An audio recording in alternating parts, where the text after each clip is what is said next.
Hello. Welcome to the Loading Time podcast. I'm Elijah and I'm joined by these gentlemen over here. And that one, he hasn't been here for a while. That one. Oh, yes, making his grand return after his little mini hiatus. Yeah, like weeks. Yes, but I'm Elijah. I'm joined by Chocolate Sean. Yeah, hello. And Mr. Demi. That's me. How you doing? And yes, the infamous Tega is finally made the only reason that people watch our channel. I know, right? He was and now he's back. There was like, what was that YouTube shorts? There was like, all the videos with Tega and the ones that they're like they're the ones that back, they love him, man. And then everyone else is just like, 50 views. Yeah, 50, yeah, they don't care about but he's the star of the show, bruh. Yeah, the only reason. Say something, man. That's right.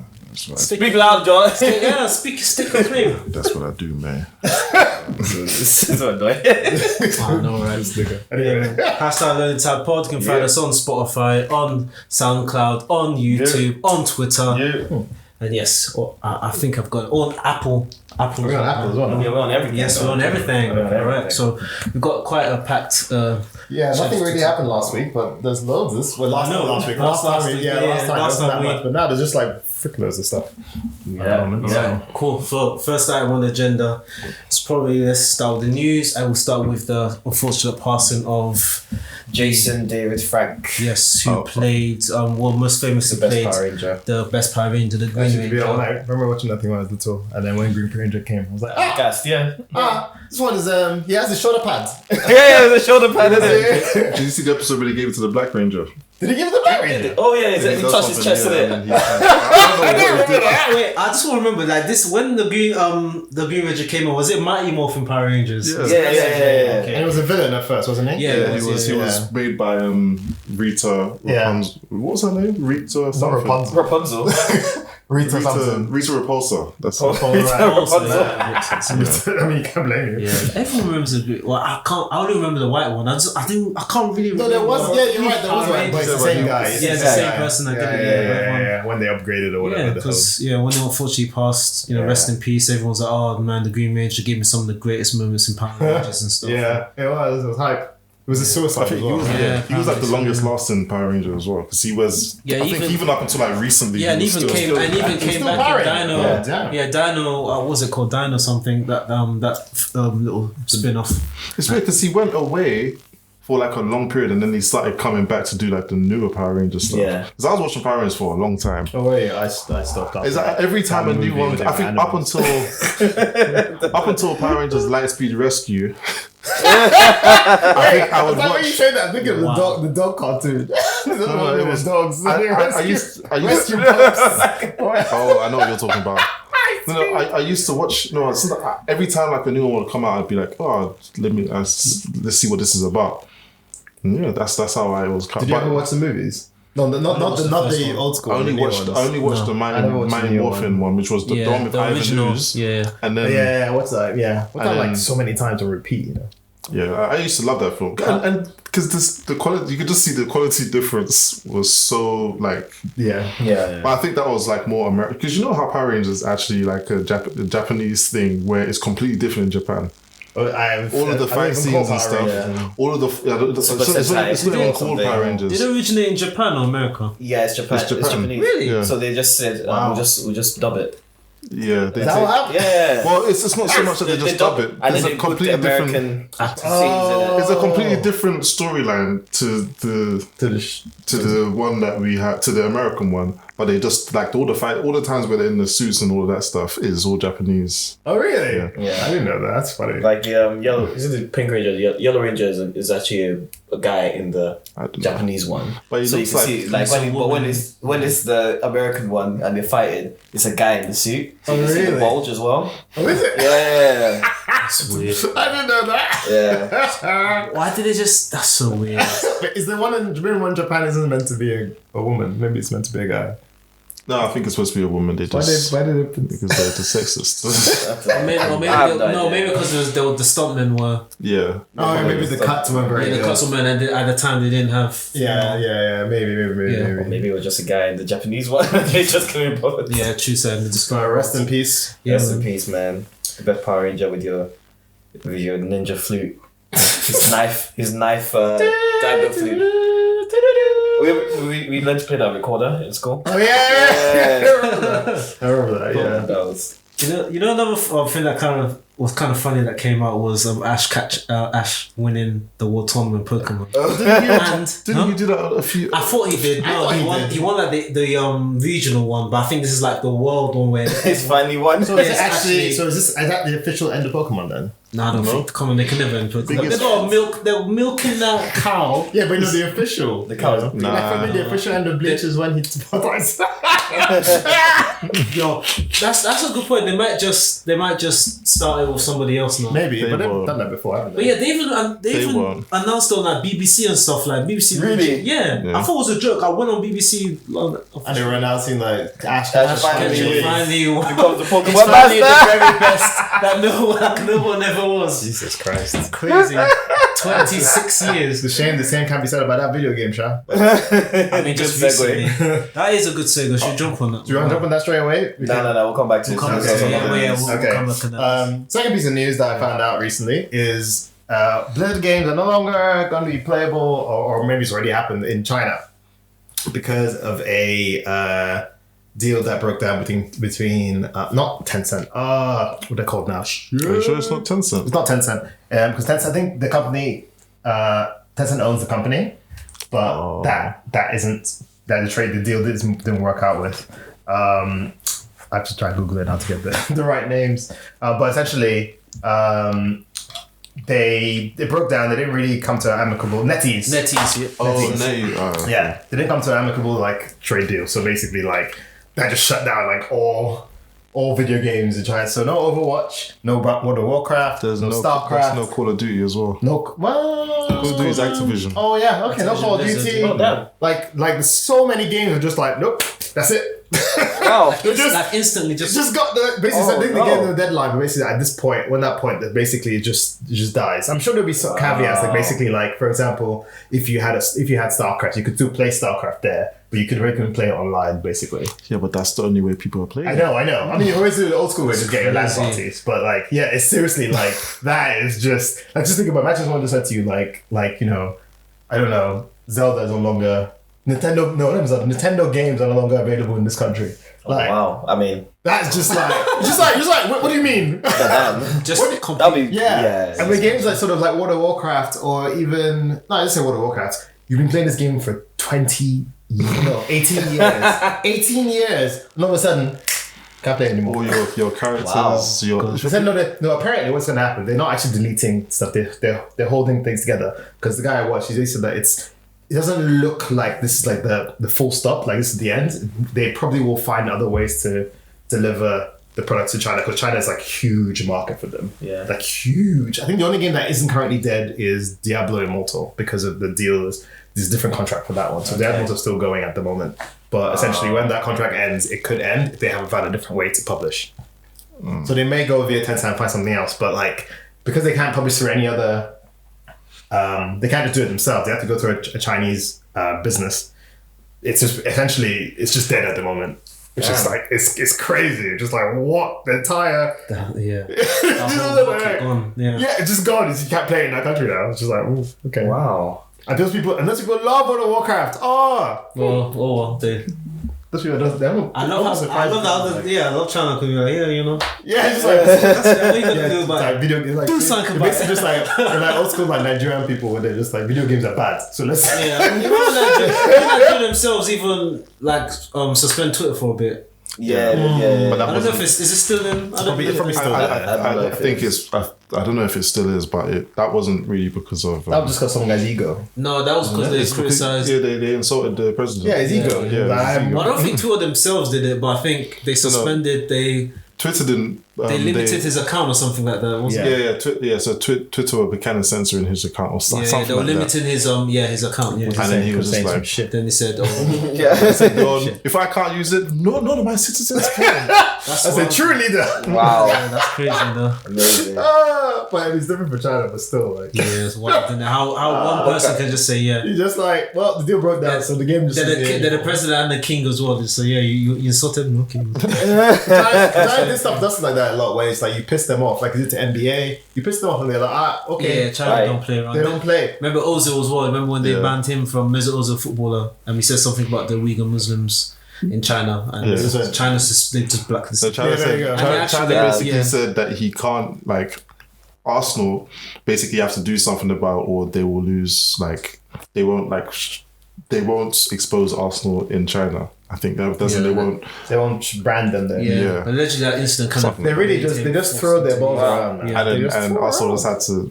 Yeah, they had to do it. It's not. They got rid of. Well, and the thing is, Ozil didn't really help himself because he was already on like a very downward trajectory. So this is more like, well, we're gonna get rid of him. If it was like doing really well, maybe Arsenal might have had to. Bro, even man like John Cena had to go and apologize. But when I think he kind of declared Hong Kong as their own sovereign state by mistake, kind of like you say like, oh, Hong Kong is this and that, and China weren't too happy, so you had to they do it. They have to come out and apologize. They throw their weight. They don't play around. Big men like John Cena, LeBron James. Wow. The entire team of NBA Blizzard bends over the back to them. How did they see him though? Like, I don't understand.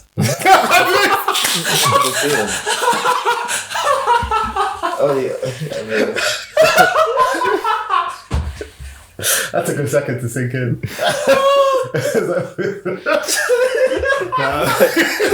China's the only one's like a secret John Cena. Everyone, he's invisible to everyone else. It was like, my powers, they're not working. It was like, no.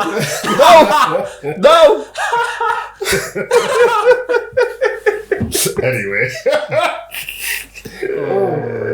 Right. And that's a new section. Right. Let's jump into the main. Let's talk about the spirit of the Black Panther. Nice. No, let's leave that to last. Is it last? Yeah. I didn't do that first. Let's get rid of it. That's gonna be so much talk though. I know, but okay, fine. Give it time. Let's so what's next then, bro? Is it God of War? Yeah. Are we all playing God of War at the moment? I've played up to a certain bit. Thor kicking my ass. And you're both playing on pussy mode. No, I'm playing on. I'm playing on. You're playing on the hardest. I'm not playing on. That's stupid. I'm not doing that, bro. Just dying. Bro, my life is stressful enough, man. I'm not You're doing giving that. up on certain bosses. Me, No, I'm not. Well, Elijah. No, just the one. No, I think I'm just on the level. Yeah, I'm gonna come back to. I only skipped one optional bits because I just. That's fine, man. Because you're weak. That's fine, man. You're weak, bro. It's play it, right? It's hard, dude. It's punishing. It's so punishing. But wait. Let's forget about that. Okay. Let's talk about the game itself because, bro, what I wanna do first is talk about. But if you where am I over as far as you have though? We've all done the pretty first much hour. at the We've all done the first. Because that first hour was. Yeah, that was good. Yeah. Yo, it was. I thought the first God of War was good when you meet the stranger. Yeah. And then that thought. Is that when you meet the stranger? I don't remember what happened. Baldur. Oh, right, when he. Baldur, yeah. You see that first fight, and you're like, wow, that's epic. And then you have Thor's. First, you have the initial. Okay, spoilers. So you meet someone. Everyone knows we fight for. Did you just say spoilers, right? Spoilers. First hour spoilers. First hour spoilers, and if you haven't played it, just skip this and play. And you see, first minutes you fight Freya. You kind of you gotta have a CT quick time event. Then you realise, oh snap, Freya's got her powers back. She pissed. Kind of, and she angry. And she's beating your ass. She's putting in the snow and shit, knocking you out. Well, you're not really fighting back though. That's not the really, thing. yeah.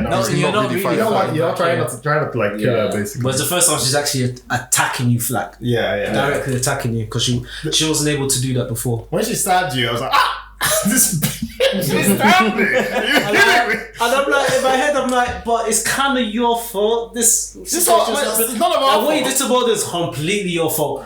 But as you go further along the storyline, you kind of understand why she's pissed. No, why she did what she did.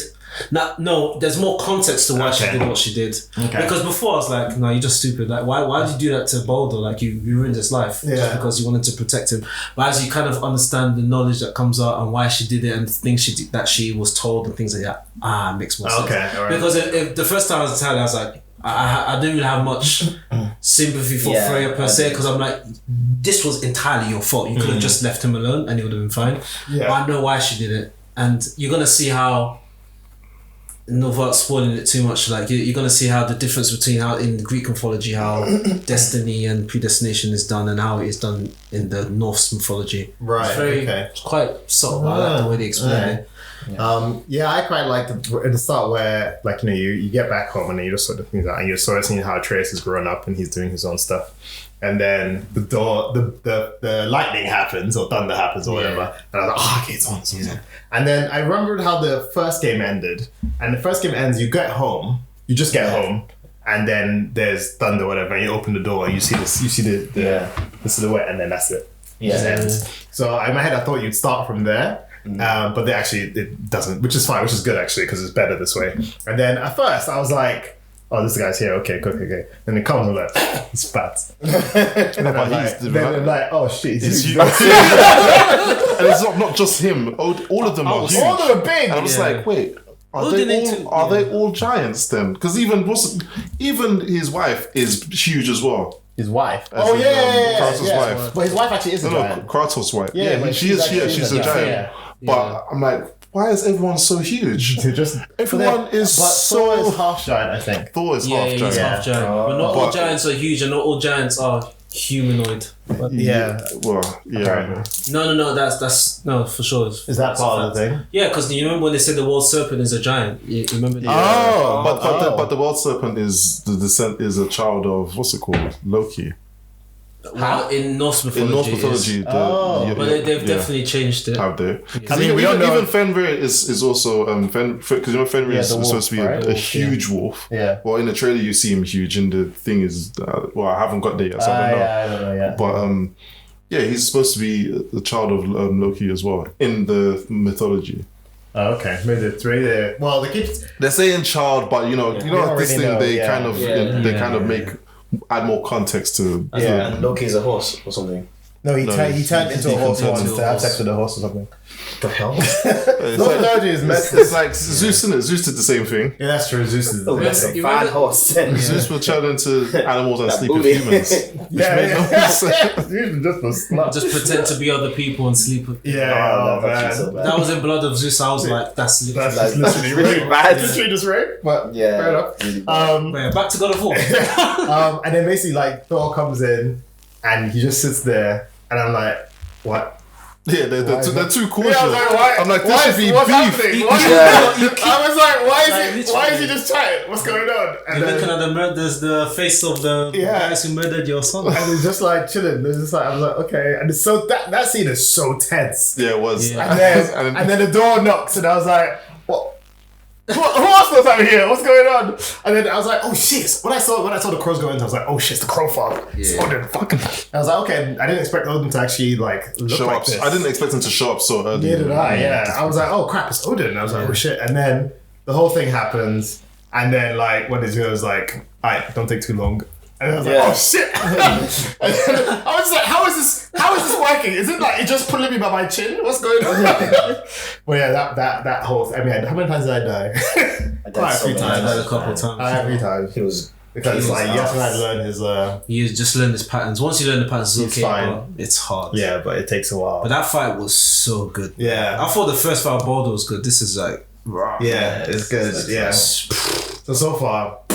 Even you know the bit that I love when Thor's knocking you out here, and then you think you're dead. Brings you back to life. Oh no!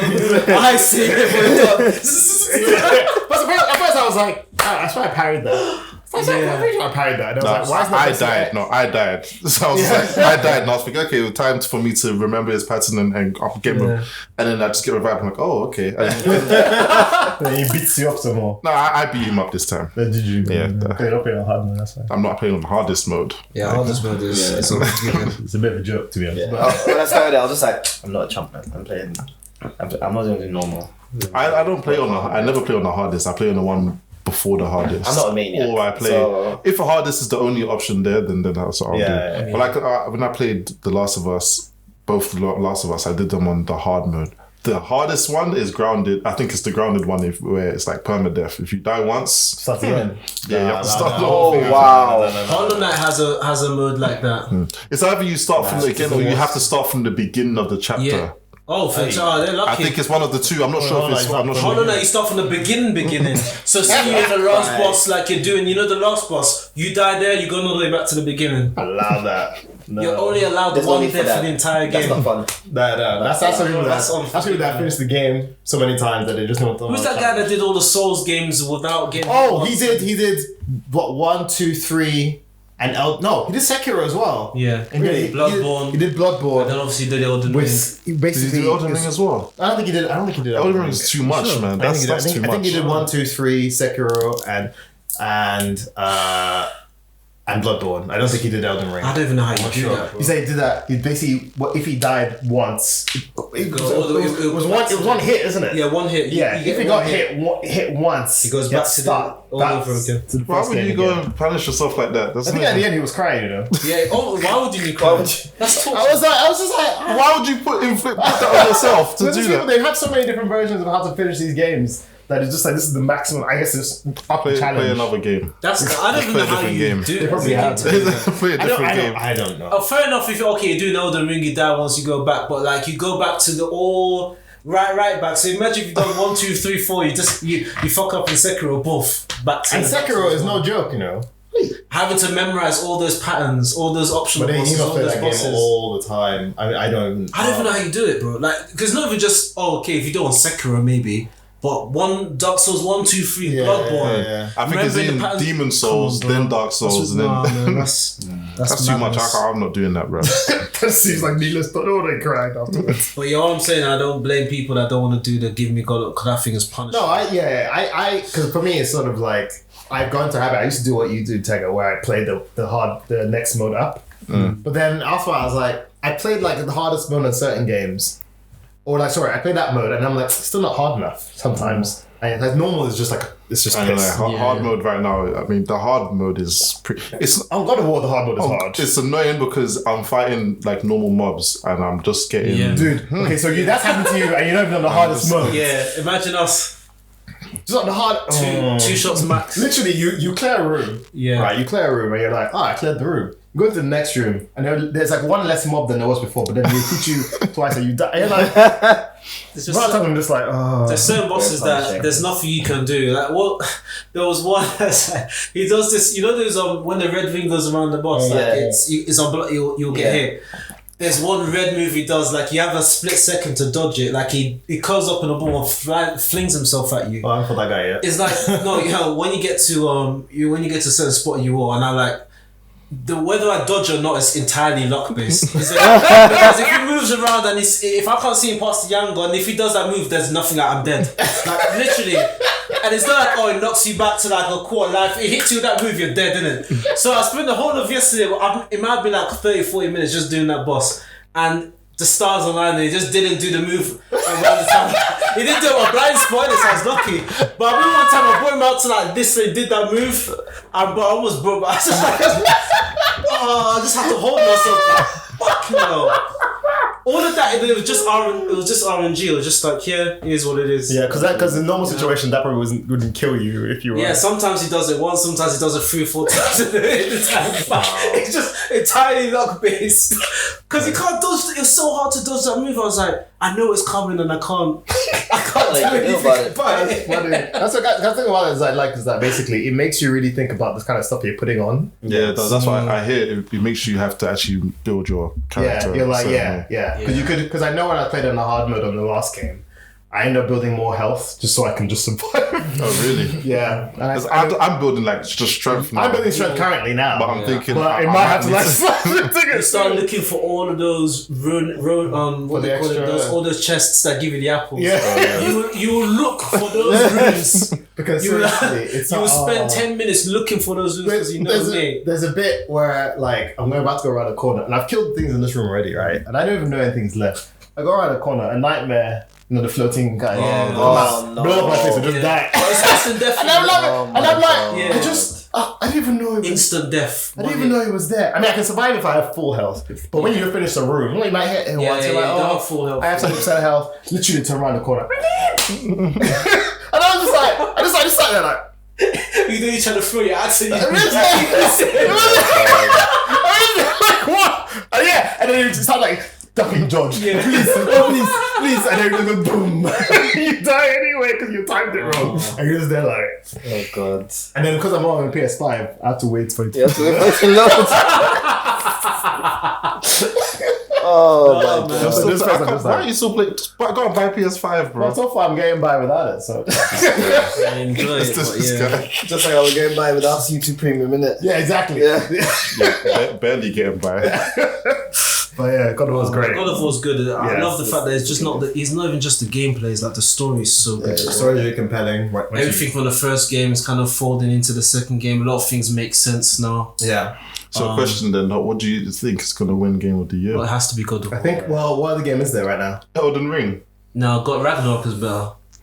Really? That's you're saying. Okay. I played both games.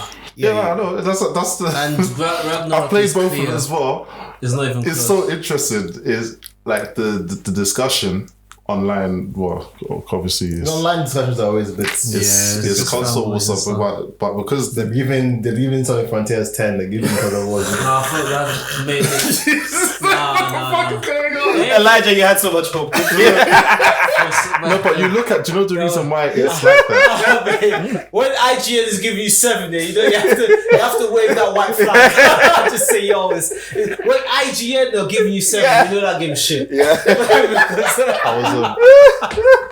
Because boy, they give anything 8 or 9. They'll talk shit about the game, but the time they'll be like, Yeah, they do that often. You just said the game was crap. Why give it 9 out of 10? They talk about X, Y, they give a list of all these flaws. A solid 8.5 But when IGN are saying 7 and it's good, it's rubbish. I don't think I've ever seen I've never played a 7 out of 10 game. Give my IGN out 4. You know, IGN Korea gave God of War 6 out of 10. IGN what? 6. IGN Korea gave God of War 6 out of 10. But they give every RPG like 38 out of 40.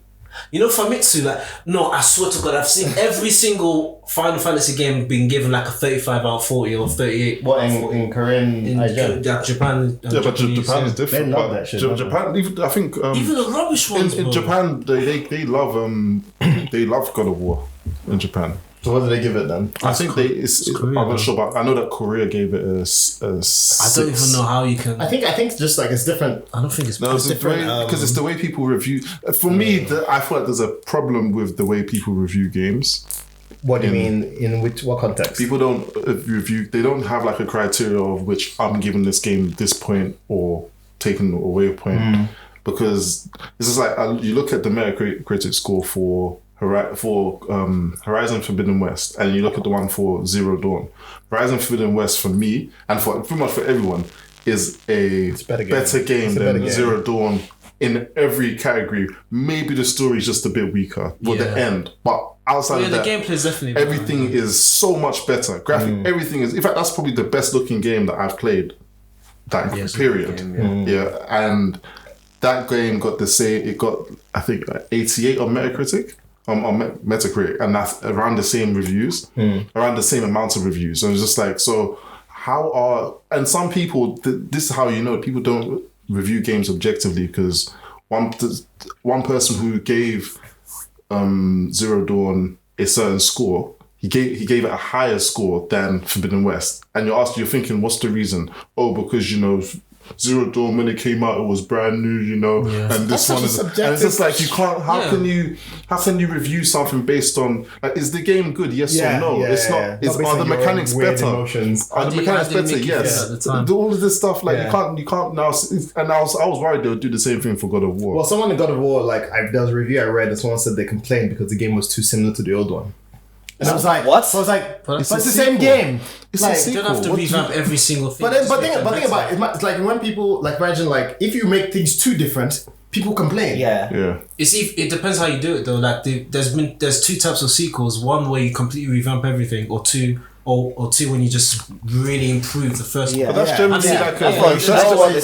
that's generally Super Mario's done. Super Mario is a bit different. But those are I don't really see that those as sequels to games. For example, God of War 2018 is not called God of War 4. Yeah. It's 2018 for a reason. It's so different to the rest, and people see that that's like a revamp of the game. And generally sequels don't have much of a giant leap unless the technology gets better for building games and stuff. But this game came out. Well, 2018 came out 4 years ago, 4 or 5 years ago. My maths is poor. So 2018, it came around that period of time. Well, I don't know why people were expecting it to.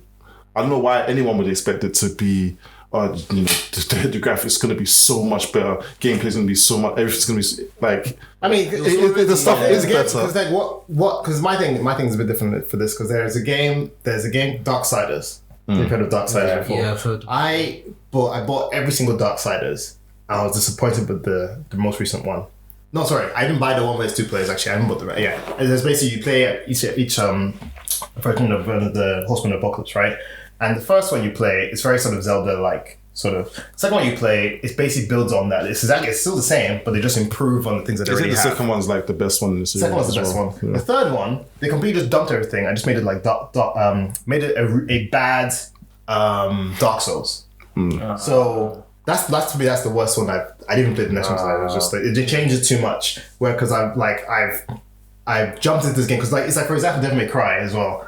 Bought all Devil May Cry's. My least favorite of Devil May Cry is the one where it's kind of completely changed. Yeah. DMC. Yeah. It's okay, but I much prefer that they didn't call it Devil May Cry. Call it something else because it's so different from like the thing. Because you as the person who's a fan of this thing, you buy it because you know what the gameplay's like and what you like the game, all the story, and then for them to completely revamp it, so it's a completely new game. It's like it's a silly. I mean, to be fair, God of War, the original God of Wars. They're completely different, but it's almost like they're 2 different products in my head. Yeah. You know, they just follow the same. They follow the story. They follow somewhat the same story, but like I didn't play the old God of War. I didn't really like. Me, I wasn't really apart from the weird ones. Yeah, like I wasn't really a fan of the first. I wasn't really a fan of those ones because I didn't like. I don't like that style of gameplay. I'm not really even the Devil May Cry. I think Devil May Cry only played. Was it 4? 4 was one I was on Xbox 360 and. That one, I played it on. 4 was the only one that I played. I liked 4. But that's really pretty much the only Devil May Cry game I play. I'm not into those type of games. So then but this one when 2018 came out, I was like, oh, this brought me in, and I didn't really necessarily need to know much of the story of the old ones. The only thing is that I knew that he used to beef the Greek gods. So then, I guess when I saw him.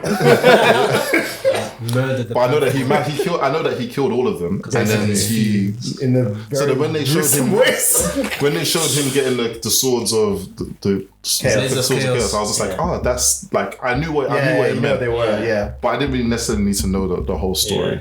I think like once you've also when you made the game.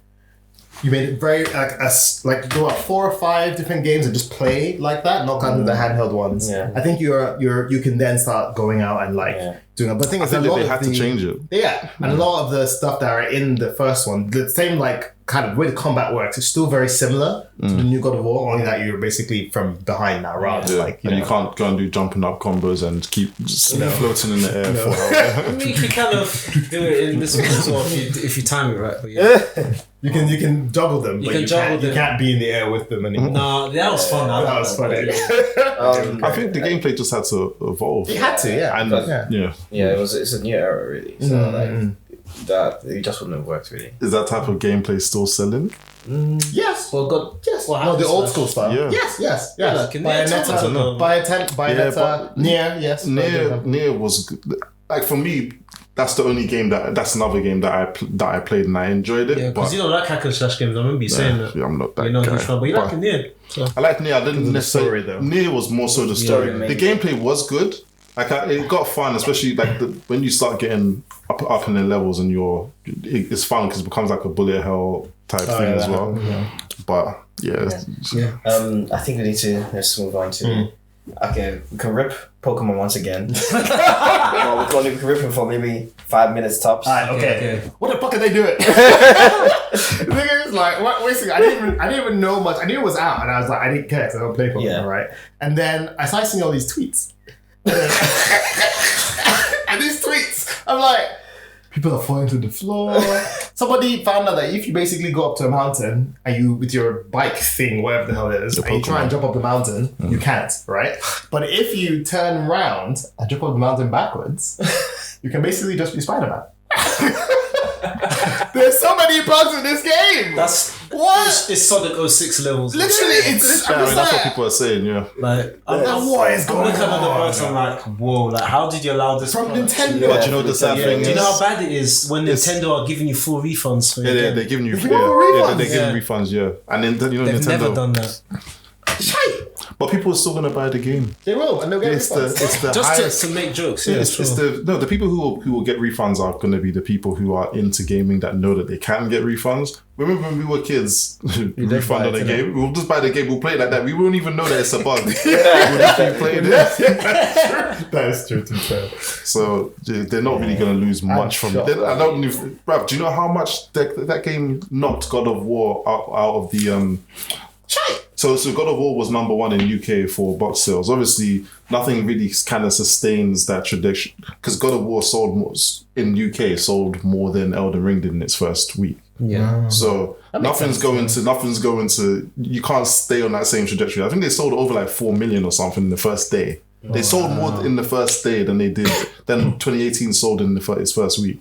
So nothing's gonna keep selling like that perpetually. But yeah, Pokemon this week. But when Pokemon came out, it sold. It's not. I don't know if it sold more than God of War did in its first day, but I know that it's now number 1 on sales chart. It's the name, it's the brand. Yeah, because it's the most recognizable IP ever. Yeah. So doesn't matter. This is why they can afford to just put out shit. But they've never done to be this fair, though. Game Has Freak. it ever happened? No, Game Freak. They're getting on. They've been increasingly been put under more scrutiny, but recently because it's kind of unacceptable now that what you're doing to the franchise and to the fans of the. Do you know what it reminds me of a little bit? It reminds me a bit like similar to what Square Enix are doing. Although their games aren't buggy, they're just bad. But it's like all their like I'm surprised they did this with Pokemon, to be fair. Because normally their main IPs, Metroid, Zelda. Imagine they release a Zelda game that you're falling to the floor. Like, I don't think... I feel like there's some... But I'll never happen. That's what I'm saying. Like, there's certain brands that they hold to... How many Pokemon games have they released this year? Because didn't Arceus Arceus come out last this year? year? Was Arceus. And Arceus is supposed to be the prototype of this. That was this year. Was it this year? Yeah, I think so. I think it was this year, you know. Way. Yeah, I think it was this year because I got it this year. Well, I didn't buy it. Let me have a quick look at when it came out. Maybe they were like on this because it's weird that they Yeah, it's February. Yeah, it's January. Yeah, it's early this year. Yeah, and they even released another Pokemon. Wow. Oh, Brilliant Diamond and stuff. Yeah, but that was more of a remaster. It was like a remaster. Yeah, like, but it's still they're releasing too much. That's what I mean. Because Arceus is supposed to be the prototype to this game. So it's like experimental. Let's kind of find out how we do it because it wasn't an actual. How can you release both the prototype and the actual product in the same game? I felt like this was the beta. Because when I saw the trailer, I was like, didn't they just release this game? No, but this one was supposed to be like the actual Pokemon. Yeah. Because Arceus was like a weird. It's an experiment, really. Yeah, not really. But then it's weird. Like, just why even bother releasing it? Spend more time building the actual game. Because it's so obvious that the open world Pokemon game is what people want. That's what they want, yeah. Like, it's when you see it, like, you're like, oh wow, it's a no brainer. Because it's Nintendo. It's bare minimum Nintendo, innit? They like to do that from time to time. But okay, they do that all the time. What I'm saying basically is, like, for example, it's like Square Enix, if it's a Final Fantasy game, like a main IP fantasy game, not a cut-off shoot of like remembrance of the Uran or sort of Final Fantasy 7 something. None of those shit. Yeah, like a proper IP, that's where all their focus goes into. Right? And then they release a really high quality product. And normally Nintendo does that with like, well, even Mario these days. I'm not saying the product is good, but Mario has so many different options. Depends on their budget. If they're doing like a AAA Mario game, then it's going to be really good. But then they might go back. They like to go back to their old formula of Mario for whatever reason, Mario Brothers, and do that 2D nonsense from time to time. It's fun. I don't know why they do it. Yeah. No, but why? I know. It's the same game. It's legit. I would prefer that they innovated. Yeah, I agree. Like Odyssey and they continue down the path of what's the water something? Oh, Sunshine. Sunshine. You know, like because they're good at that. But this is like I said before, when they did the trailer, I was like, this is 10 years too late. Yeah. Like, what is this? Like, the thing is, it's 10 years too late for us.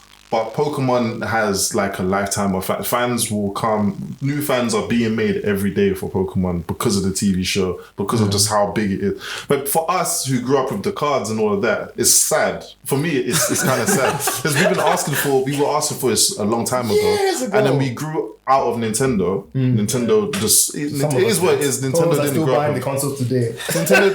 This is like someone said. I grew up with Nintendo, but Nintendo didn't grow up with me. And I understand that they make so much money. Like, they've kind of been pushed into this market as well at the same time, where they can't compete with Sony and Xbox in regards to.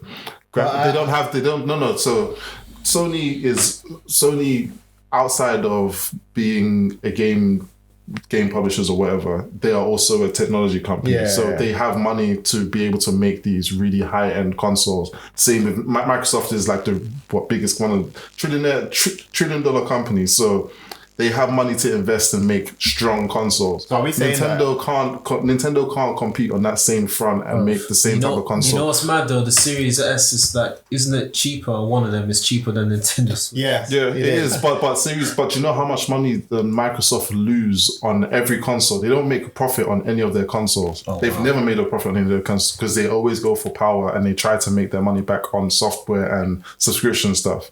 Nintendo doesn't have the good subscription model, and Nintendo, all of their console, especially with the Switch, they make from the beginning, Switch was always profitable for them. Whereas for Sony and Microsoft, it's only maybe like, I think sometime last year, PS5, the disc version became profitable for Sony. Because obviously, you know, the parts get cheaper the system starts getting cheaper to make or blah, blah, blah. So that's the reason why Nintendo can't afford to be in that power race, because if they start losing money from their consoles, then it's how do they get it back? Yeah, but they don't. But I agree with everything you're saying there. I don't think they need to compete. I just think they used to do like the bare minimum. But the thing is, when they do the bare minimum, let me rephrase, not bare minimum. Just do right by your like fan base. Like you have a console that cannot actually run the games that you're making. But and then you try to think, oh, you know what? Adults also own the Switch. Let's get some games that adults play. Let's get Witcher. Oh, it doesn't run on our console. Like That was crazy. You know what I'm saying? You have a console. But the thing is, most people who buy these consoles, all consoles are casual gamers. They don't know the difference. So that's what you have to. No, they don't. Generally, I said, okay, for the masses, fine. Let's put it this way. Do you know? Okay, look at Sony make probably some of the best first-party IP games, hands down. To graphically, story-wise, anything. They're like the top tier. They don't make their profit with those games. The games that they give them their profit is Call of Duty, Minecraft, all of those, Fortnite, those type of games are the ones that are actually making Sony their profit as well as keeping them afloat. Right. So as much as we love all of this stuff, most of the casuals don't notice. I get to say, and most of the people, Call of Duty and FIFA. You have to kind of appeal to them. And Nintendo, what they've done really well is that you have to kind of own a Switch and one of the other two consoles if you want to have, you still want to play. People are still going to want to play Mario. When Zelda comes out, everyone's going to want to play Zelda. Yeah. So they've put themselves in a position where their first party IPs make them the bulk of their money, and they don't have to rely on third party. Sony has to rely on third party. Yeah. Microsoft have to now reply. They have to. They're relying on third party as well as their subscription model with Game Pass, and even that is now reaching a plateau where they're saying, they've reached the maximum amount of people that they can right now. So it's kind of it was going up very fast initially, where then I think they're on 25 million. As their last reported number was 25 million subscription subs or whatever, and that got reported last year, and they haven't reported 30 this year yet because they haven't reached 30 yet in a year. And for them, Microsoft have come out and said, they have not reached the number that they wanted to reach. So it's showing now that even their model that they're trying to push and they're buying all these companies for to try and push their numbers, it's slowing down. Yeah. Nintendo are the only ones who their first party games can make them profit and carry them. Do you know how much Animal Crossing sells? Do you know how much? No, seriously. Animal Crossing is still. Like, in fact, I think Mario Kart is always within like the top 10 games sold every year since it's come out. Mario Party on Switch is always in the Mario Kart. Yeah, sorry, Mario Kart. Sorry. That's a remake. Well, not a remake. Yeah, it's just a port from the one from the Wii U. So. So your argument basically saying that we're going to find the sound we have to probably swap. But your argument basically saying that the reason why they don't invest in their machines is because they don't make money from their machines. No, they do make money from their machines, but they make money from their machines being so. Nintendo have always made a profit on their consoles. That's why their consoles are always they can't afford. It's not that they're cheap. They're cheap to make. They can't. They've been running on like I think 10-year-old hardware. Before, like when the Switch came out, it was underpowered. But yeah, it was really underpowered compared to PlayStation and everything else. I'd say it's even weaker than the PlayStation 3. Yes. So, but that's what I'm saying. So it's. But they've made it so their console is niche and people make certain type of games. It's never about the graphics. It's never about the power. It's always about the gameplay and maybe somewhat the story to a degree.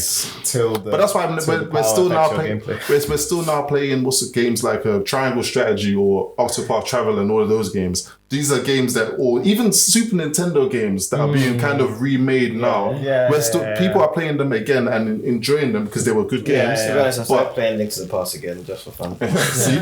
Bro, I was playing Yoshi's Island on the Switch and I finished it. I finished it on my girlfriend's Switch, and I also played StarCraft. I finished that on my girlfriend's Switch as well. And I never finished it when I had them. You mean Star Fox?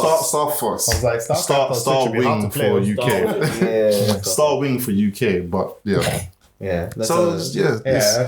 Basically, my thing is Nintendo. They can't afford to be fighting Nintendo, and they can't afford to compete that way. So they make their consoles weaker, but they compete with their first party stuff. And in the long run, it's good for them because they don't need to rely on third party just in case. Like, look what's happening with Activision being bought by Microsoft now. They might take, they're not going to now. They've had to kind of promise that they're not going to take Call of Duty away from PlayStation. But potentially they've taken away, but when they bought Bethesda, it's going to stop games coming to other consoles. And you know, if like companies like Sony, they're making the most money out of Call of Duty and things like that. If you take that away, then their revenue goes down. Yeah. Okay. So. All right. Okay. Fair enough. All right. Cool. Let's now get to the meat and the potatoes. Yes. So, everyone here has watched Black Panther, and it came out last week, and the cinema was full of black folk. No, it's not the one you went to. Silence. So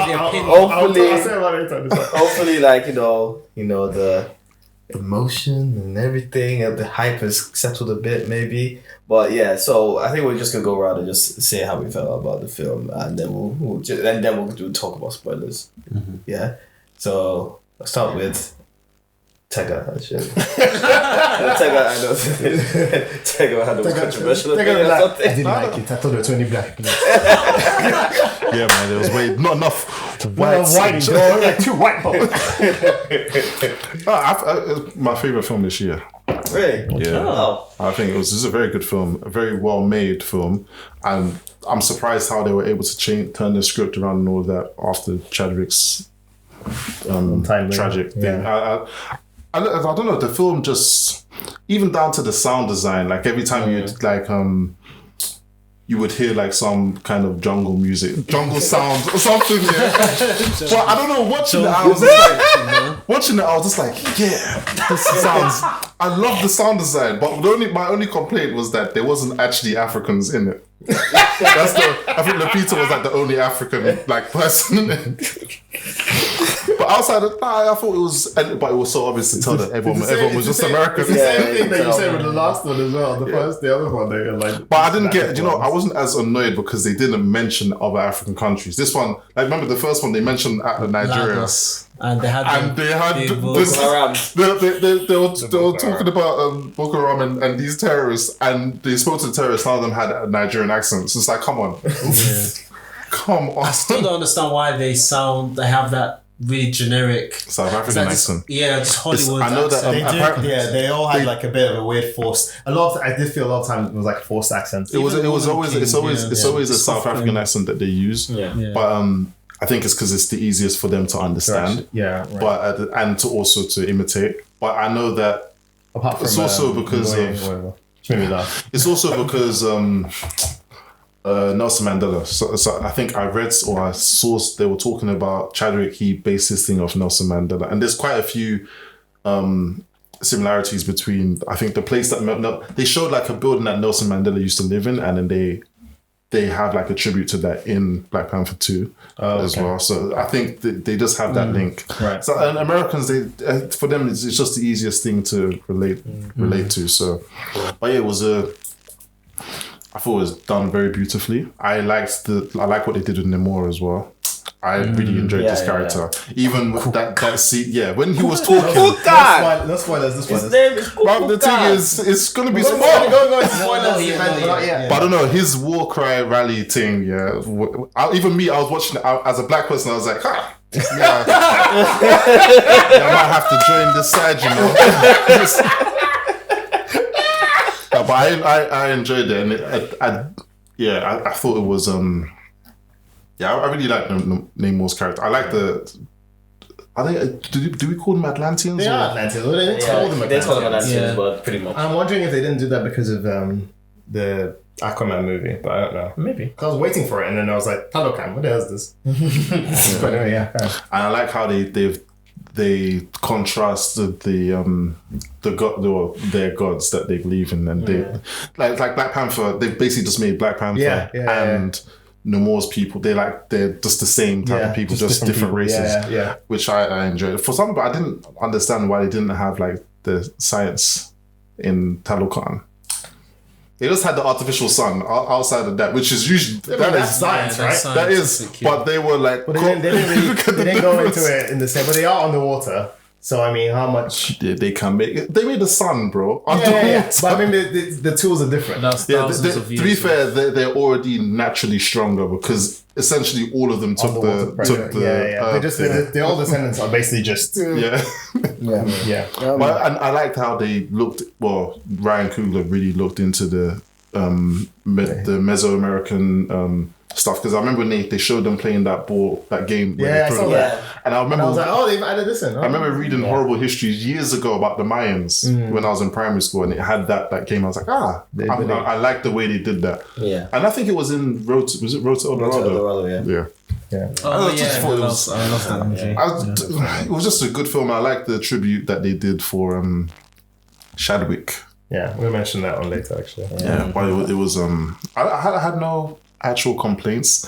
There were some characters that I don't really feel they had much of a role, like the white guy and the white woman. I didn't mind. I feel like they were just using them to show them that the Thunderbolts later on. But that's the point of them, I think. Anyway, other person. Also, I was gonna say, and Angela Bassett's character. Is it just me? Yeah, but is this her face was like resembling like art that they've done because not her, like just her features, her facial features. It looked like a statue. You know those statues that people draw of, like, of black strong characters.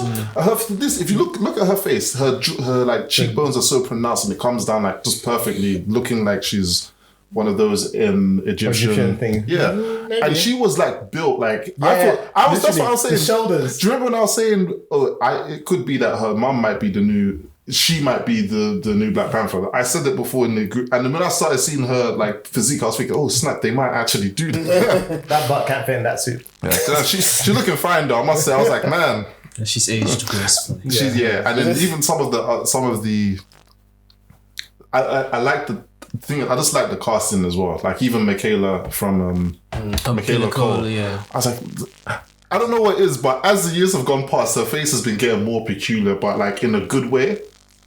Who's Michaela Cole? She is the girl who had the daggers. Oh, her, yeah. Okay. Governor B's cousin. Oh, that's the really? cousins. Yeah. She's come a long way. Remember, she used to do poetry. Yeah, she did. Yeah, Michaela the poet. Way back. Your turn, bro. Yeah, that's the quick ones, and then we'll go. Yeah. Just to keep us, kind of resonate with what Tega said. I really enjoyed the movie. I like the main themes of it. Forgiveness, kind of letting go of the past and stuff like that. Angela Bassett was really good, man. I mean, it was the scene when she's, that scene where she's kind of having she kind of strips some of the tiles and then she's just going in. Yeah. And I was like, wow, that felt powerful. Even then, I was like, goosebumps. I feel like, wow, like I could feel her pain, like, you know what I mean? It could be really, I really felt that. That was an incredible scene. Namor as well was really good. I enjoyed him. M'Baku didn't have as big of a role compared to the first one, but he kind of changed the kind of the way the film was going, because when it first started off it's very, very serious, and then when M'Baku comes on he just starts laughing. And he improvised that apparently. Did he? Yeah, because he said that he was kind of going through he was trying to be like the kind of the, not necessarily comic relief, but it's kind of changing the tone of the movie, so that kind of came up. You're right, he was improvising and stuff, so which is quite good. But yeah, once he came on, everything just felt like everything was kind of like funny and that. But it was good. It's good to see him as an elder, not like his position is so different to how it was. He was kind of like the guy, more like an advisor, kind of everything will be fine, that kind of thing. But yeah, for the most part, I liked it. I didn't necessarily, I didn't really buy the ending, like buy it as in, didn't really felt believable to me the way it ended. With kind of that the resolution and everything, I was like, okay, fair enough, I'll take it. That I understand, because based on the themes of the movie, that they could have only done that. They couldn't have done anything else. Yeah, because it wouldn't, because they have plans, because they have plans for Namor after. Yeah, exactly. So it wouldn't have made sense to do anything other than what they did. So I have to just accept it. But overall, I enjoyed it.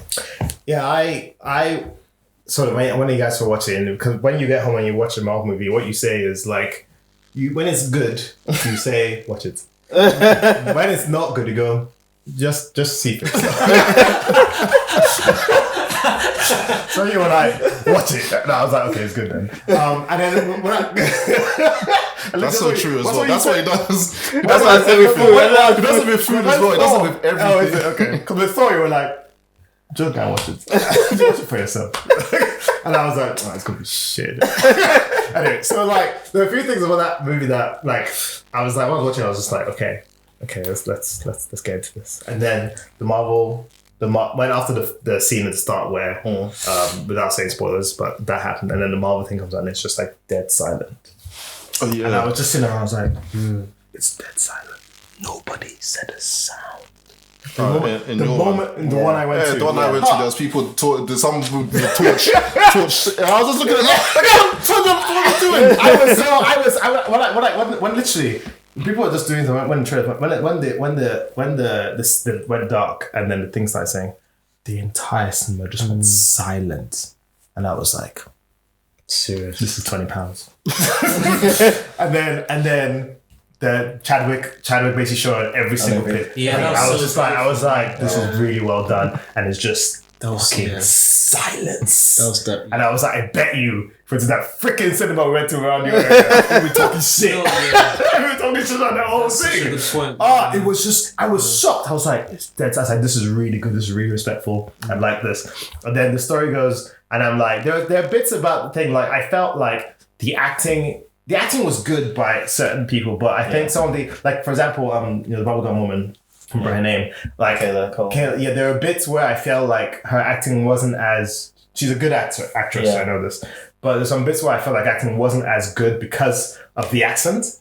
You know what I mean? That's like my only complaint about the whole movie. But it's weird because she's gone. It's hard. She would have had but I feel like they've told him to have a specific accent. That's why I kind of think it's. So I don't knock any points off her, but that's the only thing, that's my only comment. There were some bits where I felt like the accents were throwing me off a bit, but even Kamaru was there. I just remember Kamaru Usman. He's a UFC fighter. Which one's he was the one that was gonna beef But was it M'Baku who was going to fight him at the beginning? No, he was beefing the warrior woman in the beginning. He was with M'Baku and them, man. No, he wasn't. He was one of the guys that looked like Boo. I don't know what they'll have. And stop. Yeah, when he was like, I'm fucking I can't remember. Yeah, but even his accent was. I know he has a strong Nigerian accent when he wants to put it on. That's something they tell them to do this accent. It's just weird. Because the only people who had the West African accent was M'Baku. For some reason, I don't know why they did that. I think maybe it's like creative control because it's like racism.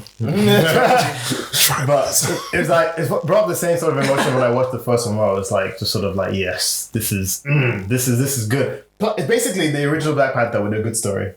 Oh wow! I mean, to be honest, like the first Black Panther. It's not very high up on my list. It's not. I really love what it's doing. I love what it stands for and stuff. But the story is very cliche. It's very meh. It's like the way they always. Yeah, it's basically it's Lion King. And also, this is a particular recipe they do. This is a particular recipe they do for superhero movies where they make the villain the copy of the hero. Said this as well, They always do that. Yeah. I find it lazy. I like when they did it. I was like, it's just lazy, isn't it? And so I'm like, I love what it stood for. And actually, what I know is that when I watch my movies again, I appreciate them the second time I watch them because I know them in context. Yeah. But essentially, this second film was the same. They made the villain. No. The villain isn't a copy. No, but the villain is pretty much Black Panther. Okay, let me put it this way: the villain is Chadwick Boseman's thing in the first one. What do you mean? What? Chadwick Boseman was basically the same as Namor. What do you mean? As in, the characters were kind of the same. They were both very like, I'm about my people. No, that's not what I mean. That's not what I mean. I'm saying basically they take a villain. They don't have anything similar with each other, but they basically say, let's give the villain the same powers. Oh, so okay, cool. But they literally just go meh, and it's like, oh, okay, let them fight each other, and it's like to be fair, they do that all the time. And Chadwick really should have lost to Killmonger again in the second fight. Killmonger had bodies. Anyway, it doesn't matter. Well, let's carry on. Well, anyway, regards to that, I like that they basically, I like the angle, because when there's Namor as well, I also like they didn't kill Namor. Because they have I know, apparently I was like, they better not kill Namor. Because they've killed... Because they have a habit as well of basically killing off villains. Right. Yeah, but Namor's not really a villain though. No, he's not, but you know what I'm saying. Like, part of my concerns I guess we're spoilers now then. Yeah. Oh, shit. Anyway, it's fine. Let's just okay, wait. So I like that basically like, they didn't kill them all. But even though, because that's something that sometimes they do as well, like with some heroes, some villains, they make them expendable. Yeah. Even though he's not that's a the villain. problem with the MCU. They make villains expendable. And before their time, basically. Yeah. I know Namor isn't really a villain. He's like... He's a villain sometimes. He's basically... it just depends on who he's like. Depends on who he's doing his thing with. But I like that. I like that they finally said the word. Mutant. Yeah, I like that they finally said the word. I was like, when I said that, I just gripped my girlfriend's hand. I was like, and she was like, "What's wrong?" And I was like, "I did that too." Yeah, I was like, they finally said it. You know how long we waited for that word to be used? They've said it in. They've never said it. They said it in Miss Marvel. Yeah, but it's not the. The thing is, the way that series versus movie, man. Yeah, but even the way that they've done this. Like they're saying the way that they're setting up the mutants is very I agree. I was a bit like, oh, okay, so I don't think Namor's original history is based off of this plant or this meteor thing. It's not. But I was like, you know what? I don't hate it because I don't really know what the Atlanteans like thing they were like is. a civilization before. Yeah, they got submerged or something. I think this is probably different, probably the best way. I like the way they did it. I like the way they've done it, yeah. Because I think it's probably the best way that they would have been able to hide him, basically. No, been able to change the way the Atlanteans are. Like they've made them essentially the same as the Black Panther, as the Wakandans. So that I think this is kind of the only way they could have done that. Well, I think I like it because it's like one, they've always been around, which is a problem we're worried about. That mutants have always been around. And two, like how they introduced them. But do you know what? This one thing I did think actually was, so Thanos came, did his snap, we know how Namor is. He would have come up and tried to ward them out, unless he was snapped away as well. But he would have come up and tried to fight for his. That's just how he is. They never even touched that. That's how he is. But the only thing we can think is maybe he was snapped away as well. So that's. You can't say he didn't have any idea, because remember when he came up. Man went and he went into Wakanda, no problem. Yeah, the way he's just looking at the queen, like goes up to the surface. Yeah, so. But anyway, in short, I liked the movie. I thought it was really, really good. I liked the film. I think it was. I was just waiting for all the like emotion to settle and all the hype to settle, because there's a lot of recency bias with a lot of things. But I really, really enjoyed it. I found some certain things really corny. But and I didn't think the action was actually that good. I think that towards the end the action was kind of dead. But like the like fight on the bridge, I thought that was pretty cool. And then when they introduced the Atlanteans, I was like, oh, this is like a horror movie. Yeah, I was like, raw. That was a good scene. Like it was a very well put together film, like a well balanced film, and the story of and the fact that Shuri is like taking her through her like flipping trauma. And it's how she comes out the other side, and it's just really good. They just because she's not T'Challa. Yeah. So they didn't make her T'Challa. They made her Shuri. So like the way she goes about things is just different. Yeah. And they had some nice surprises in there. Well put together film. I felt like it was more of a tribute film, but it had to be a tribute film, because if they started forcing other MCU stuff in there, connected to other things, it just would have been too forced, and I think it would have kind of dampened the whole tribute kind of thing for Chadwick. What they were supposed to do, set up some new stuff, like kind of like with the Atlanteans. I think the whole the whole like culture around them was really cool. Namor was a badass. I think he's one of the top villains for me. Yeah, we need to do a top villains episode. Yeah, he's one of the top villains for me. He's what Gore should have been. Yeah. I agree. Yeah, I agree. Yeah, I like the way, but I kind of see why they did Gore the way they did him. I don't. I don't, but I do. They don't really give you much of a timeline because Gore, he was like a priest or whatever. All of a sudden, he's able to kill gods. Yeah, but the thing about that, he gets the sword and he can fight now. We know who Thor is. We know who all these characters that they gave all the screen time to. We know who they are. They don't need to have as much screen time as they did. Yeah. Like Gore was the one who needed. And this one, Black Panther 2 had so many characters, but it still managed to do justice to Namor and his culture. Yeah, they had to though. Yeah, he's such a big. He's going to be such a big character, and the reason like he's the oldest mutant. Well, not the oldest. He's the first mutant that we saw. Apocalypse is the oldest. He's the first published. He's not even the oldest mutant, but he's the first published mutant. The first one that we saw. Yeah. And I think they had to kind of give Namor and Gore. No, but the thing about Gore though is that he's a precursor to something that's really big, and because you can't, it's weird that you have someone who means something massive. It's one of the reasons upset with Eternals, because they're a precursor to something, and you just sort of use them as like just kind of wasted. You waste them. Like to be fair, because when you do look back on the Thor film, it's just like there's nothing in it. It didn't actually need to have this film. Yeah, there's nothing in it. It's literally probably only because of the girl. That's literally what the whole thing's about. Even Chris Hemsworth said, it's probably got one more Thor movie in him before he calls it a day. Yeah, I think he didn't like that. It was one of those films that you kind of just... It's a throwaway. Yeah. What's weird is when I first saw, because I saw it twice. The first time I saw it, I was like, I like this film. Second time I saw it, I was like, I can see why. I can see the flaws. Yeah. But I think I liked it because I liked the fan service. Not so much, I liked certain scenes. It was funny. It was entertaining. Yes. And so it served its first purpose, which was just being entertaining. But outside of that, when you look back in hindsight, it's like, okay, there wasn't really much in it. It just felt like something I watched direct to TV kind of, or direct to DVD. But I feel like it's a bit unfortunate just because it happened. It's one of those films that most of the films that have come up after End War. Endgame. Avengers End War. And most of the stuff that came out after that have not really. Do you think it's only just Shang-Chi and thingy? Do you think where would you place it in the Phase 4? Because this is the end of Phase 4. Oh, I put it at top. You put it at number 1. Phase 4. Spider-Man. on top. I think then Shang-Chi and then this. I think I put this. I put Black Panther above. I put this Spider-Man. above. Yeah, because I think there's so much. I loved it, but I feel like a lot of it. Spider-Man was fan service. Kinda. It was serious. I really liked it. It was fun. I really liked it. was good, but it was fan service. I feel like if you pulled away certain optional aspects of it, it may not hold. I don't know. It was fan service, but the reason why it was fan service and people were just doing stupid stuff. Like Strange was just stupid in this film. He was just doing things. He was doing things that it just doesn't. It's not in his character to do.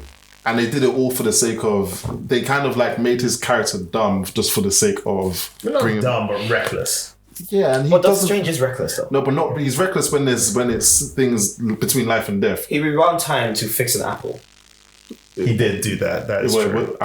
When he got to play with it, he played with an apple because he's curious. That was in character. Doctor Strange is reckless. I've never seen him, but in the MCU. I'll put it this way: I've seen him do. So let's say in the what's the one with the Hulk where Hulk comes and just mash up Hulk. Yes. You mean where he turned himself into a demon, but that was like a life and death situation, and he still got mashed up anyway. Life and death. But his arms got broken. He didn't. He got sits out. He didn't sit out. He went back in there. He still got mashed up. He still got mashed up. That's what I'm saying. I thought he realized he decided to win, and then he was like, "Wait, what am I doing? I'm just," and then Hulk just battered him. But anyway, I feel like how he seemed. Did he do that Apple thing in the MCU? Yes, in the I first don't even remember that for some reason. He was playing with the apple. It's like, oh, when he first make it decay. Yeah, bring it back. When he was reading the book and he looked in the thing and he realized that the crystal was actually in the thing. He puts it on and then he used the spell, opened it up, and then he started playing with the apple. And then he rewound the page of the book. That's why he saw what page had been ripped out. He's basically he became the Sorcerer Supreme because he's reckless. Yes, that's the point of Doctor Strange. I agree. Yeah, he's reckless. He'll do things other people won't do. Yeah, because he thinks that is the best way. Yeah, I kind of agree. Yeah, but I don't know. It still seems out of character. It seemed dumb. Yeah. It was like, oh, Spider-Man, you're our buddy. You helped us save the world, so fine. I'll just do this nice thing for you. That it really is. There are other ways, but then he also didn't know that he hadn't expended all his options. He didn't ask. So. He didn't ask as well, which is also true. But anyway, back to Black Panther. There's also one thing I wanted to say about the more as well is that because I agree, the fight scene at the end wasn't. It's like, I stab you now, you fall. Oh my god! And the way we get surrounded, it just looked very corny. And Riri's fights with the I think Riri it felt like her Iron Man costume was a bit too like bright. Yeah, I was just like, I didn't even find it believable. But that's how she looks in the comics. No, but basically, like when you think about Iron Man's costume throughout the time, right? It's not like it's grey or anything, but it looks like they're spending less money on these movies, aren't they? So it's like you could. It didn't fit in as well as the previous Iron Man costumes did. Like. I think they're trying to differentiate it from they're trying to make it because even when I was watching it, I was just like, my fear for her character was that it won't be well received because people will still be thinking about Iron Man. So they've had to kind of, and still that's probably even going to be a thing because people were complaining, there's too many women. This is like a feminist empowerment. That's what people are saying. So even at the to be fair, even at the point where they showed the other suit, the other suits that those ones. Yeah. Even when I was watching it, I was thinking, people are going to say, this is too much like Iron Man. Even though those suits are in the comics. Yeah. Even Riri's thing is in the comic. Yeah. How she is in the movie is how she is in the comic. Yeah. So that was I was worried that people are not going to receive those aspects of it well because people always say, but why are they replacing Iron Man? They're taking away all of our superheroes. They're taking away all of our superheroes. but Riri Williams she's never been accepted very well by the comic community as well. There's like 3 characters who have been, especially when they've changed their race. Miles Morales and the Miss Marvel. I think, in fact, there's only 2 as far as I can remember that when they've changed how they are, they've actually been accepted just because of the way they've done it. But the way they did Riri's one, even in the comics, is like they just brought her in randomly in one of the stories and just like, wait, what? But wasn't the criticism that she was kind of a bit of a stereotype? Is that why people didn't really like her in the comics? She's not a stereotype. No, I'm just saying. I don't really know. I think I read it like on Someplace though. It's the way that I think it's the way they introduced her. I do kind of agree that with the move in her character, I don't really like. Yeah, there's she's just a genius, smart person. I think. And you're a bit like, okay, but what do you mean? Like she's you say she's as smart as Iron Man, but she's only like she's 18. Like 18. Yeah, I didn't. Yeah, that was a bit weird. It was like, she's built this machine as but she's not as smart as Iron Man. Mate, she made smart. No, but Iron Man isn't the suit that Iron Man makes isn't like his magnum opus. It's his. But she had one too. She had his one. Well, no, she didn't have his one. No, she made one. She made one. The arc reactor thing isn't. It's not that it's hard to make. They do exist, but they just don't produce as much energy as they cost to make. They actually exist in real life, but they don't. Yeah, the concept exists, but it doesn't produce enough energy for it to be worthwhile. But his one isn't just to stop the thing. Do you know what I've actually found funny? I feel like the MCU probably did a better job of it than the comics. I don't know how it is in the comics anymore. But that thing was just to stop the shrapnel from going into his heart. But for some reason, it can power this whole. It's just a magnet. No, he only made it in. He made it in the movie. He did it. It makes more sense in the movie because he was trapped in the cave. But eventually, but what I feel. But after that, he didn't need it anymore. That's what I'm saying. That's why I thought that the movie did it better because after a while, he's just like, run this, bro. I'm just gonna get the thing removed. Yeah. I can actually get it removed. I'm gonna do that. Yeah. I don't know how it is in the comics. I don't know if he's still suffering from it. The original Iron Man didn't have that thing. He didn't have that power core thing. He was just. Did he not? I think he did. I don't think he did. In the cartoons, he did. He does. In the cartoons, he did, but it doesn't play a purpose other than like. No, he needs it to keep. In the cartoon, in the original cartoon, he needs it to stay alive. So, yeah. In what way? He has a heart condition or something. But no, he knows. He needs it later. I didn't think it's any other purpose other than the fact that it just powers his suit. I think it does. No, he has the thing in the original thing. I think it actually does. Okay, fair enough. I didn't know that. Loved the way they did the Morse flight. Yeah, so did I, yeah. Even though it made no sense. Yeah. It made no sense. Someone said it makes no sense. Someone said that's why he was drifting. He was drifting in midair. Yeah, he did. He did like a skid. He basically skates. And I was like, oh, I love this. He's just steps in the air and stuff. And I was like, no, that's sick. Yeah, it's the way he was doing and because he was strong as well. I liked how he just decorates himself with vibranium as well. Yeah. He doesn't come up with no suit or anything like that. He's just like, this is how I'm gonna fight. Doesn't need it. And he just smashes everyone up. Man. Do you know what I found weird? Is every time they keep on showing Mbaku, I'm like, this man is just using wood as. No, but it says vibranium. Oh wait, no, his armor is wood. Yeah. His armor's wood. Yeah. His staff is also wood, but now that he's gonna be taking over Black Panther's duties, he has a vibranium one now. But I'm just like, why didn't you just have a vibranium one before? You hit someone in the face with wood, it hurts. Because he wasn't the Black Panther. He wasn't. What did you think of? I'm just trying to talk before the camera dies. What did you think about when Shuri got the heart shaped herb? Oh yeah, okay. So at first, a part of me was like, I wonder if she's actually going to get it or if it's going to be the other girl. At first. Yeah, that's what I was thinking as well. And then they didn't make a thing of it, so I was like, okay, I guess you're going to get it. And then I was like, because they were making too much of a big deal of this, and I was like, it's not going to be his family. But who would it be? I was like, it's not going to be a family member. But I was like, but then who the fuck would it be? And then it was Killmonger, and I was like, that is his family. That is her family, though. That's her family. Yeah, but I didn't think it would be like him. It makes sense. Everybody else. Yeah. I was just like, and then you actually hear in the cinemas, you hear a little gasp. Yeah. Everyone was like, But for me, most people are like, that's my guy, because a black Silver so. I don't know why people they like Killmonger. Nah, they just mad. I understand what he's saying, but I don't know if they like Michael B. Jordan. He led to the death of T'Challa. Like he literally killed, indirectly killed. Yeah. But because he got rid of all the. But then at the same time, but yeah, true. But yeah, that's the only thing that is like. He wants to try. Well, it's not the only thing, but he's trying to make it out like he's making a noble war. Can I leave the heating? Sorry, he's trying to make it out like he's fighting this noble war, and he just goes and destroys. It didn't make any sense. He was a dictator, and he was like slapping, disrespecting the eldest. Remember when he grabbed them when he was trying to burn? He was just. But at the same time, do you know what?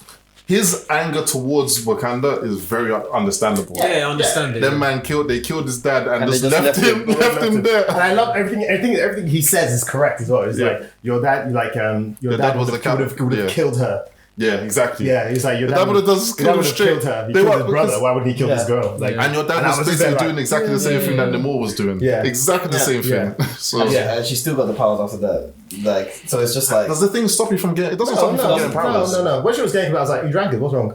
There's nothing that says anything about that. When Killmonger drank it, did they show him go into the? He went to the film, met his dad. You remember when he cried in Brooklyn?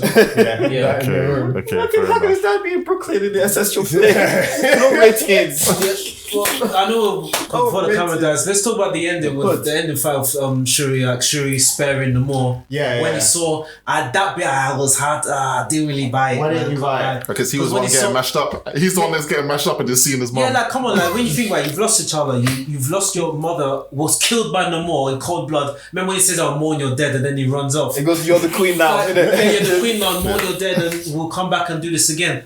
And I'm thinking, it was really hard for me to believe that she, based on everything that she's done, for Namor to her to then say, I'm not going to just kill this guy. I bought it only because, like, I was buying a fact that you wouldn't just, someone have a conversation with you and you'd be like, okay, I'm not going to kill him. I can understand that, all that happening and stuff.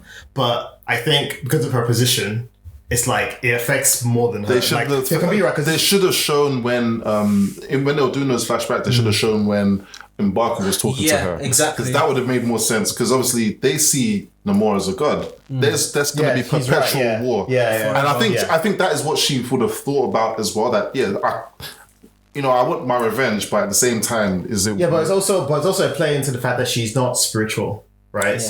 Because her thing is very much like, all the afterlife stuff isn't real, whatever. So that for her was basically her sort of just like, I guess. But it's her because it's also the same thing. Remember, T'Challa went through the exact same thing when they killed his dad. When that guy was essentially with what's his face? But it wasn't that. But that was different. That was different. Yeah, that wasn't any spiritual thing. He was witnessing what was happening. It was also because there was it wasn't spiritual, but there was something that Black Panther, there's something that T'Challa said during that period of time as well. Something similar to basically what it is I think what it's not the same level of disbelief as I kill you.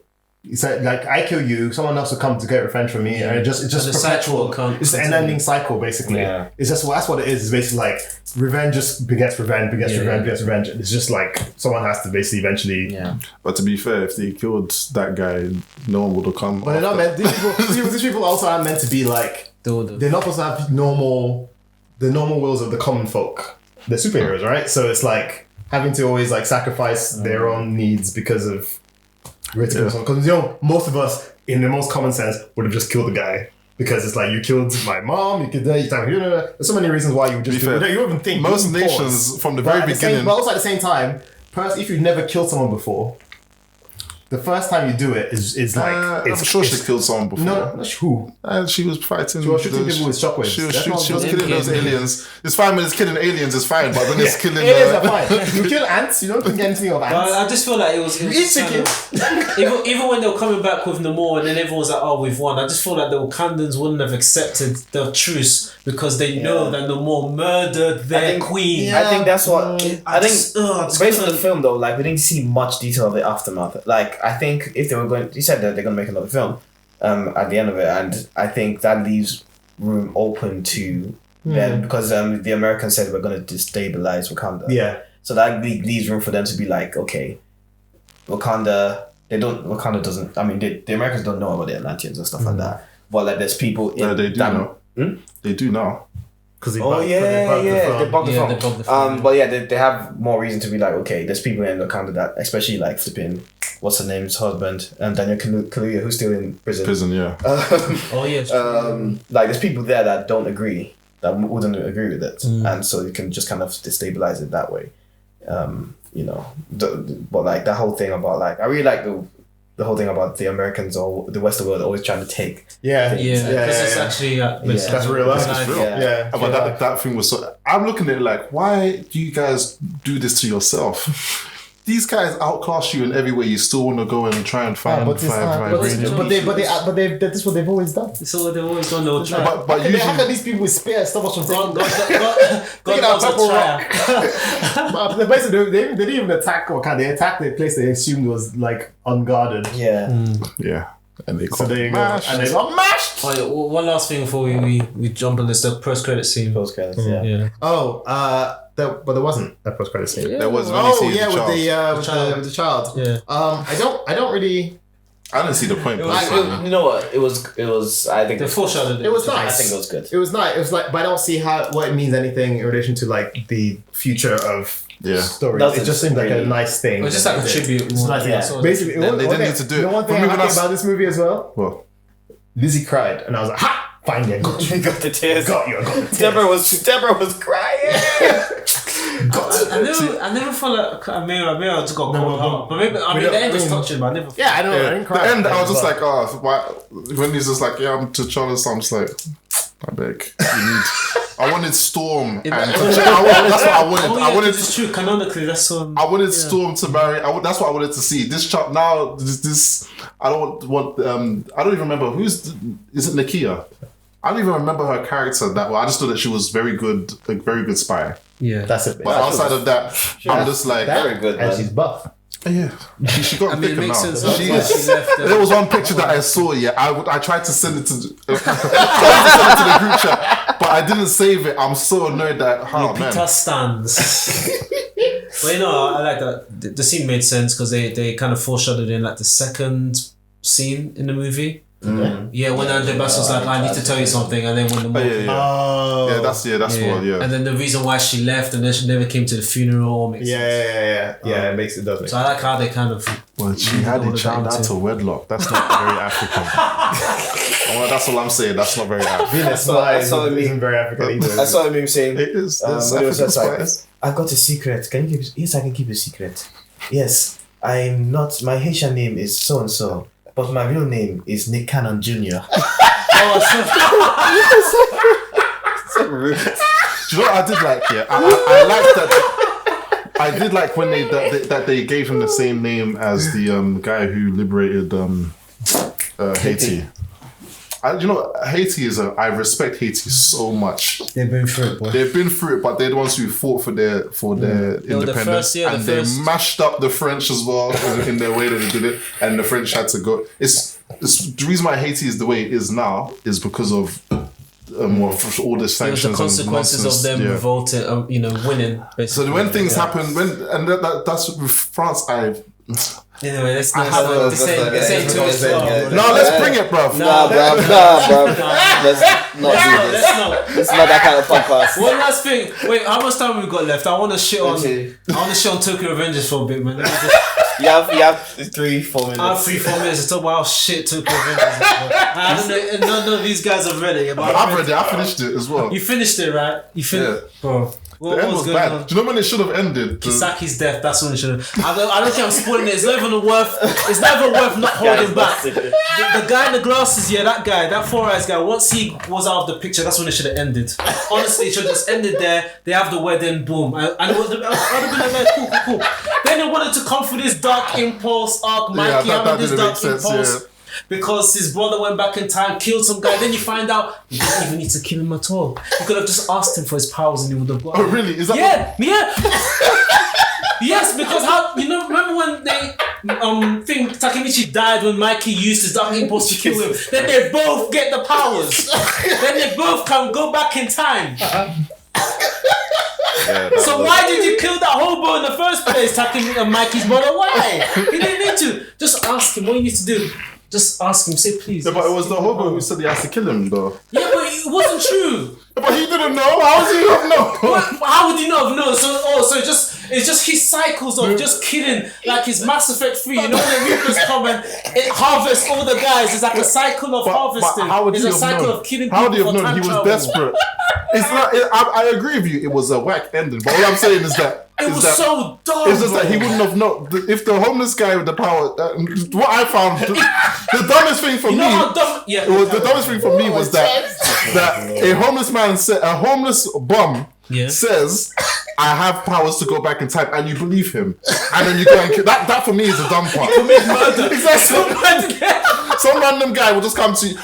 This can happen anywhere on London, on the streets of London. A crazy guy will just come to you and say, I can go back in time. I heard the story. You just have to kill me first. I heard a story of a guy who was talking about time. He beat up the guy. He beat up the guys. Who told you this? Why don't you just ask him nicely? But maybe it's the dark impulse that I was talking about, because apparently you can't just ask someone nicely. Who told you about this? You have to beat them up until their old noses are broken before they tell you.